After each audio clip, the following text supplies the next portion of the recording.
Okay, we are going to go to city center, and where we have it is city center location, and we have it there. So that's where we're located.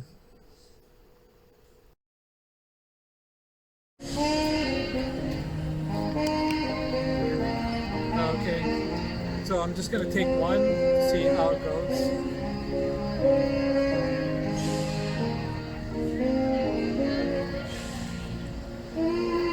Okay. Welcome to Urban Critics and Advocates channel. Hi, I'm Bruce. Our channel is an examination of architecture, past, present, and future lifestyles in relation to socioeconomic conditions and markets, city plans, and the overall state of Canada's 49th parallel mentality. As the old saying goes, critics are the optimists for a better world.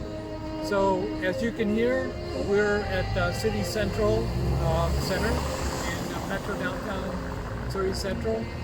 A historical note on native settler farming, industry, people's community sharing locations with the Katsi, Wetland, Quadland, and Quaquad, and Semniamu. We're located on tribal land land, the city center limits website. You can go to the link below, and I'll include those in the show notes below. Caveats: I make no representations about my own content and statements. I'm not a registered lobbyist and not associated with the AAIBC or academic urban planning or municipal city planners. Please comment below and suggest any infrastructure improvement suggestions in your community. Please like and subscribe.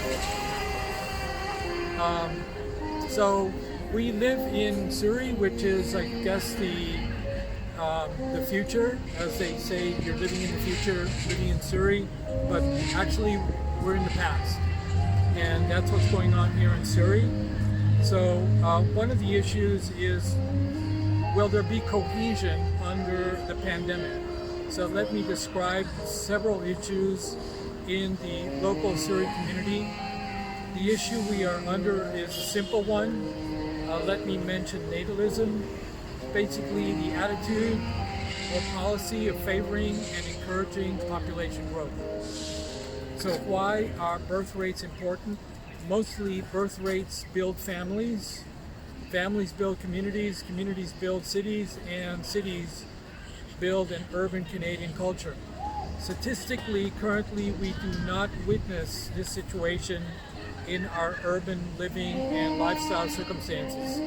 Birth rates and population nationally in cyclical census taking since 1970s was calculated a total fertility rate of 2.1.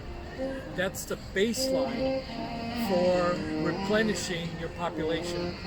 It has drastically fallen to below 2.1%, meaning replacement births have not occurred in Canada since 1970. That's 51 years ago. Reduce births means shortages in Canada's most important resource, its people. Curating a thriving socioeconomic condition for all Canadians is a healthy society is the goal. Progress by definition is moving forward, onward in space and time. The meaning is essentially a change of position going forward. For decades now, politics has influenced how we view economic measures, and in particular the issue of debt and deficits. How a so-called balanced budget is like a household budget. If the family budget requires constraint in spending, then that means little Timmy won't get those track shoes, or little Jane won't go to her piano lessons. we are all subjected to budget constraints, even certain levels of government like municipalities and provinces. But the federal government has none of those constraints because it is the sovereign entity that prints and issues money through the Bank of Canada, the money we all use to budget and pay our taxes. This socioeconomic scenario played out in the Great Depression of the last century, and government recently again has been the issuer of funds to people during the pandemic. Let me explain a little economy 101. The meaning of capacity building, socioeconomic growth, can be one of the principal hedges of inflation, which is a reduction in asset value, meaning risks of inflation are reduced with natural population growth, along with technological innovation and other factors. Let me use gold and commodities as an example in hedges of inflation. Because gold, like buildings, don't build themselves, it takes people trained and educated. Like valued commodities don't bubble up from the ground or melt themselves into gold bullion and crawl into your safety deposit box at night. You need people to mine and construct buildings and work value-added commodities. Some economic critics point to wage increases and a federal jobs guarantee program for everyone who wants a job as totally inflationary, meaning prices of goods go up in an endless spiral. But that is simply not the case. When you look at a productive population in balance with a sustained environment, which is not limited to just supply of the economic equation, but also shows up in the demand side as well. It is just one reason why antinatalism is not a good policy. Say why China, for example, has repealed the law banning austerity and raising multiple family members, lifting 850 million people out of poverty, creating a middle-class nation. Right now, Western nations are reevaluating the direction of socioeconomic policy rather than think of infrastructure spending only through taxation. Meaning, under one aspect of modern monetary theory, an expansive policy could create a full jobs guarantee for high wages for anyone who wants a job and maintenance of our less fortunate in our society through an expanded socioeconomic policy and universal basic income. The Bank of Canada providing the necessary funds to push a Canadian economy forward. A similar program was ushered in last century and resulted in the R.B. Bennett and Franklin Delano Roosevelt administrations. Presently, political conditions by government austerity promote ill-conceived programs and policies that mismanage community consensus, creating tension within the community, resulting in isolation, reduced amenities, parking minimums, unresponsive schools, rundown recreational facilities, limited farmer care and dental care, disability care, elder care, affordable housing, and shrinking tax rates. Corporate support for community rebuilding projects is limited compared to government resources. Communities weakened by program funding austerity get left abandoned as racism, crime, and distrust usually fill the void. What has become painfully clear is that the capitalist class two-party play has dominated politics in such a way as to make parochialism permanent. There are no alternatives to both national parties that seem endlessly involved in costly corruption scandals, transferring funds to their friends and interests. The issue at hand is how a post-pandemic recovery will look like. Will it be described as corporate media tells it, all is well, nothing to see here, folks? Reality is production and manufacturing have been transferred overseas years ago. Domestic production remains weak, throwing the working class to the curb, crushing unions in Canada.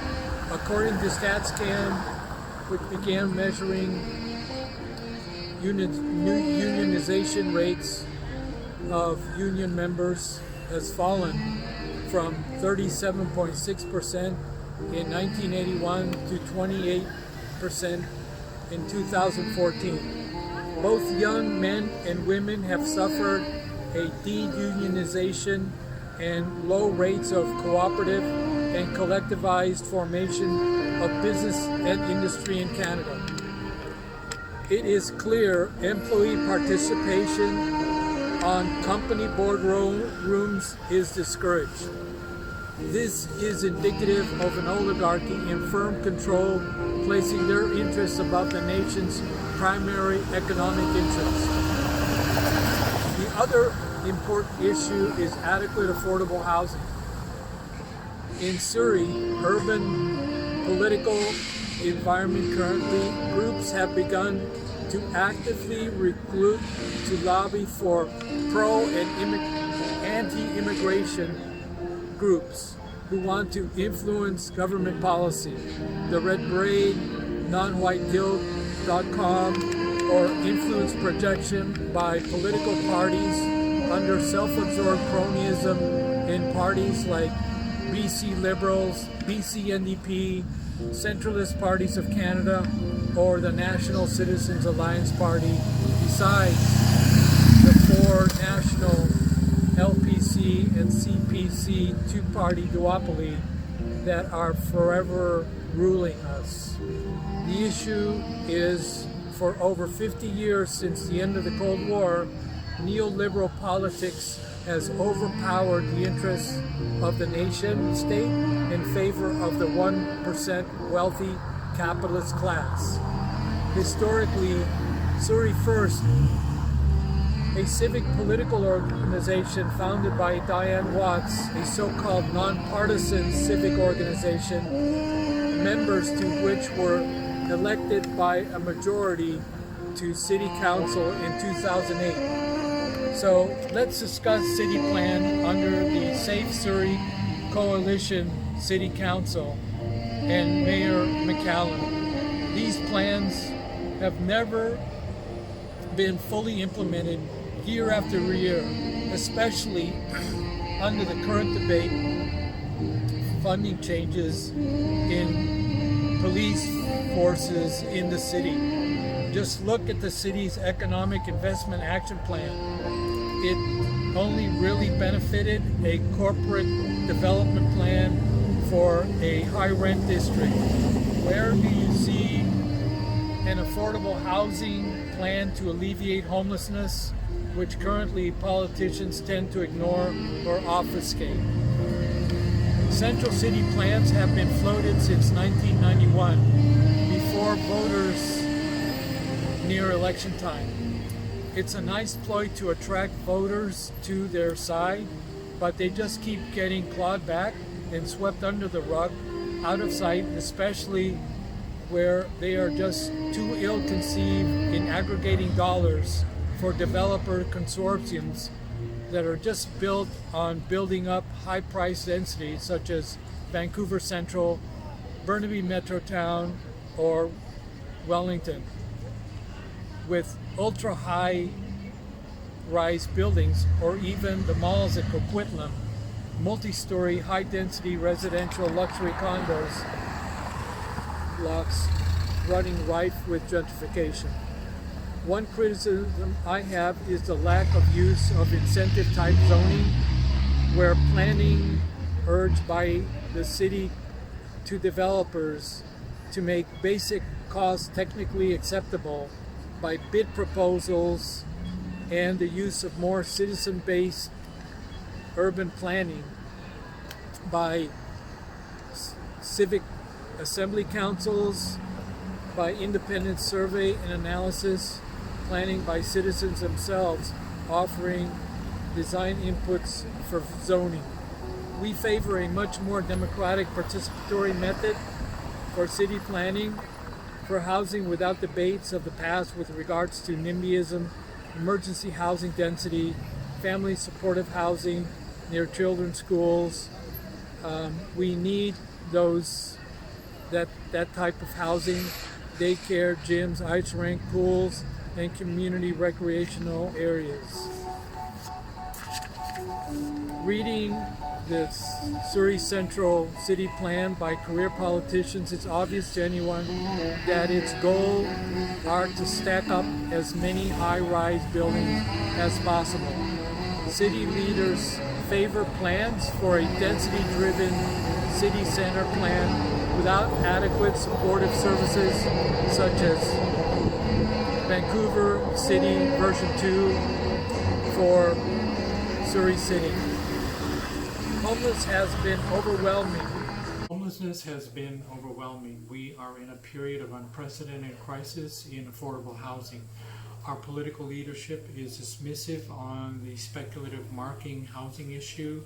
The emergency federal housing program has been overrun, as in other municipalities, as totally inadequate. Low wages, supply chain shortages, frightened workers are now beginning to return to work, since the pandemic is starting to slow down. But the question everyone is asking, what will these urban centers look like in the future? So far, our rentier type market system allows realtors to sell housing well above asking prices. They keep them high because it favors banks and government in collecting overdue property taxes in a down economy. This is the corporatization of housing. It keeps prices high, so we become a nation of renters. Property owner holdouts getting greedier and wanting high prices for their homes. Realtors are not unbiased sources. They all have a profit motive. I mean, when you see in the greater metro Surrey region, less than a quarter of the emergency housing have buildings on site or near construction completion. Most, if not all, occupancy has been overrun. Most sites only have the ubiquitous green sign of proposed signage on property grounds. This type of obfuscation by austerity neoliberal leadership is a systemic problem with affordable housing production, and it's not due to an issue of labor shortage, but low wage labor disorganization, as responsive unions are increasingly coming under attack. In conclusion, the affordable housing strategy in Canada is practically the same throughout Canada. The problem and issues are the same and under assault by rapacious capitalism. Our social economy and how we fix it requires a persistent and concerted systemic approach. I can go down the list of BC housing and private development shortages, no vacancies, overrun projects that are deemed emergency housing supportive for mental health and substance abuse housing, or family advisory type housing, mostly built as temporary modular timber structures that only give temporary shelter rather than taking pride in semi-permanent rentals and ownership permanency with modular concrete building structures, saving our forests from excessive depletion by logging of our working forests with regards to the lumber industry's chase of profit increases. What we are looking for is, rather than cheap transitory buildings and developments not designed for affordable, safe, convenient, supportive communities and neighborhoods, but fractured, self-absorbed neighborhoods living in transition under an argumentative city council fighting over zoning and renovation by REITs, the Real Estate Investment Trust, or by government edicts of eviction for most people and families living on the margins under food insecurity lifestyle. So thanks for taking the time to join us on the Urban Critics and Advocates channel. Please like and support us. If you are in the local area and care to vote on our Twitter poll, go to Alder_sales or at Blackbody88. Thank you very much. Have a good day.